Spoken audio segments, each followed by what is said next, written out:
Welcome to a discussion on a proposed screenplay, 1981. Following is a readout of the script for illustrative purposes. Dominica countryside at dawn. We see the lush green hills of Dominica bathed in the soft light of dawn. Morning. A group of Rastafarians, identifiable by their dreadlocks, sleep in a small clearing. The tranquility is shattered by the sudden arrival of the Special Unit SSU. Cut to forest path, same time. An SSU officer dressed in combat gear motions to his team to surround the camp. SSU officer whispering, "On my signal." The officers close in silently. Makeshift camp continuous. Two Rastafarian youths, Ray Andrew, 17, and David, 19, stir slightly, unaware of the danger. The other Rastafarian scrambling panic. XT. Girardel, Honeychurch bungalow, later that day. Ted Honeychurch, his wife, a gardener, and a cook are taken hostage by a group of angry Rastafarians led by Leroy Etienne, Pocosian. Their fear is palpable as they are marched into the forest. Ted is forced to write a ransom note. Pocosian oversees him, his face stern. Pocosian, make sure they understand. We want our brethren freed and an end to this brutality. Ted Honeychurch, struggling. I understand. House of Assembly, February 28, 1981 day. Lawmakers debate fiercely. Prime Minister Eugenia Charles, a formidable presence, listens intently. Lawmaker 1, we must pass this act to prevent further terrorism. Lawmaker 2, but repealing the Prohibited and Unlawful Societies and Associations Act is crucial. Section 18 is repealed. B1, night. A dimly lit room filled with smoke. Conspirators, including Mike Perdue and other white supremacists, discuss their plans. Leroy Etienne Pocosian and several Rastafarians are present. Mike Perdue, with your help, we can overthrow this government. We'll build a ganja depot and control the market. Pocosian grimly, we need justice for our people. If this helps us achieve it, then so be it. XT. Bells area, May 15th, 1981 day. A police raid on a dread encampment. Gunfire ensues.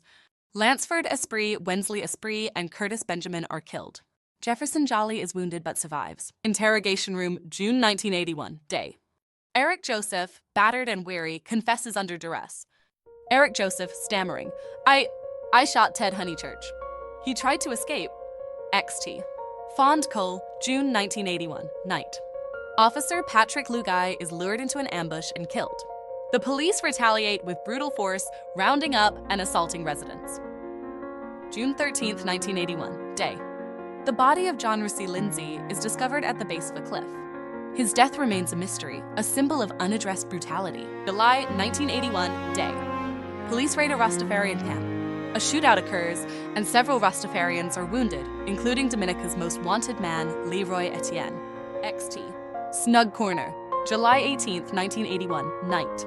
Inspector Simon Daru survives an assassination attempt. Police blame Pocosian, intensifying the manhunt. Courtroom, September 1981, day. Eric Joseph stands trial for the murder of Ted Honeychurch.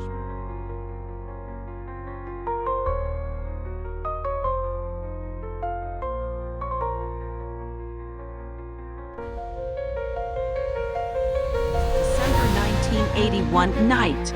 Members of the Dominica Defense Force attempt to raid the headquarters to free Colonel Patrick John from prison, signaling the unrest that still grips the island. The sun sets over Dominica, casting a golden hue over the landscape. The struggle of the Rastafarians continues.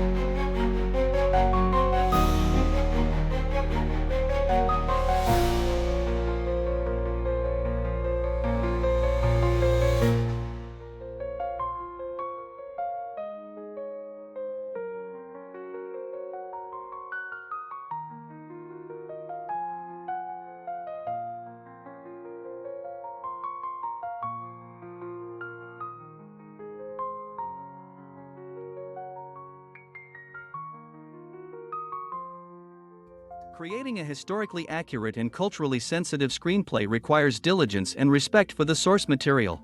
By leveraging a wide range of primary and secondary sources, engaging with experts and communities, and ensuring a respectful portrayal of the Rastafarian movement, the film can be both informative and deeply moving.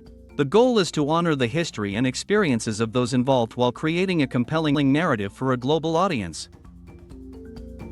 Set against the tumultuous backdrop of Dominica's deadliest year for Rastafarians, 1981 delves into the intense and often tragic conflict between the Rastafari movement and the authorities. Under the draconian Prohibited and Unlawful Societies and Associations Act of 1974, Rastafarians faced severe repression, culminating in 1981 under the Eugenia Charles administration. The film chronicles the harrowing events where at least 13 Rastafarians were shot and killed by police, with over 120 brutally beaten and jailed. The narrative focuses on key incidents such as the February 12 raid by the Special Service Unit, SSU, that resulted in the deaths of 2 young Rastafarians, and the subsequent kidnapping of Ted Honeychurch by Leroy Etienne and his group.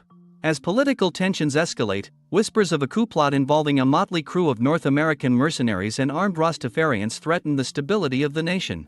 Through these intertwined stories of violence, resistance, and survival, 1981 captures the struggle of a marginalized community against state oppression, shedding light on a critical yet often overlooked chapter in Caribbean history.